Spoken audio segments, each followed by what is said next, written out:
Hey, what's going on, everybody? This is Tyrone back with Tech Life. Once again, this is a great article from Light Reading. I'll leave a link to it in the description so you guys can check it out. So this deal, right, it's really a crazy deal if you think about it, right? If you really look at the deal, right, it's really like Verizon doing an MVNO type of deal using their capacity for FWA. They're taking the Brightspeed DSL customer and they're going to move them over to the Verizon network using FWA.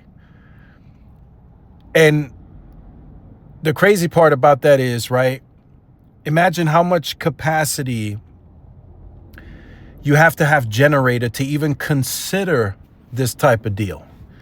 I'm confident that in saying that T-Mobile wouldn't even consider this type of structure to the deal. They wouldn't even consider it. T-Mobile only works with the extra capacity, and once that extra capacity, right, is filled, they close off neighborhoods. So T-Mobile would not entertain this type of deal. T-Mobile is going to have a rough time with handling just the 12 million FWA customers that they guided through 2028. Verizon is literally saying or opening the door for more of these types of deals. So you can make the argument that there's levels to this FWA broadband thing, right? Others are doing open access. Like, for an example, right, AT&T has all this fiber to the prem built out, right? They might consider doing open access to that, where if our fiber is just sitting there, let's let another company resell it and then pay us, right? And that's essentially what Verizon is doing here. But Verizon is not using a wireline. They're using their wireless capacity to offload another company's DSL customers onto their network.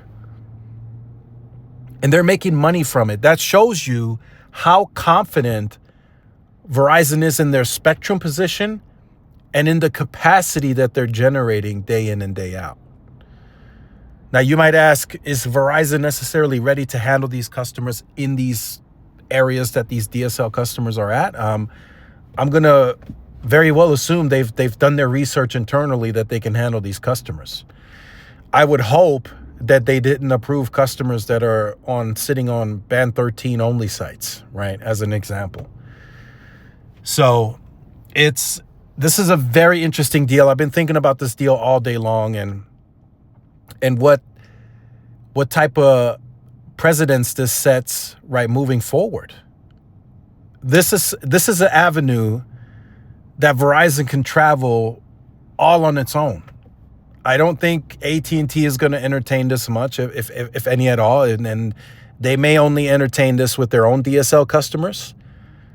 And T-Mobile, I think they're going to steer clear of this, like doing this type of deal where a third party is calling T-Mobile, hey, I got these DSL customers, can I offload them onto your network? I don't think T-Mobile does this at all. So this is something that Verizon is doing all on their own, and just based off of the generational capacity that they have now with the C-band, as they called it. They called that the generational spectrum. And it goes to show you that they're confident in their density. Their backhaul is very strong in one fiber markets. And even in non one fiber markets, they're probably scaling up the fiber as high as it can go. So this is a really crazy deal in my view. I don't think Verizon talked about doing these types of deals at any conferences or any earnings calls. So this is a very interesting structure, and it goes to show that no capacity will be left unmonetized, right? If there's just that much capacity where Verizon is like, hey, we're filling up FWA customers, but we still have even more capacity to sell, that's when that network as a service kicks in, and Verizon really sells the network as a service even to third parties that want to maybe offload their DSL customers onto FWA. So let me know your thoughts on this deal. I think it's a really crazy deal, but I'm also at the same time only confident that Verizon is the only company that could handle this type of deal. So let me know your thoughts in the comments. Like, share, subscribe if you're new. Follow my social media outlets. This is Tyrone with Tech Live. See y'all in the next one. Peace.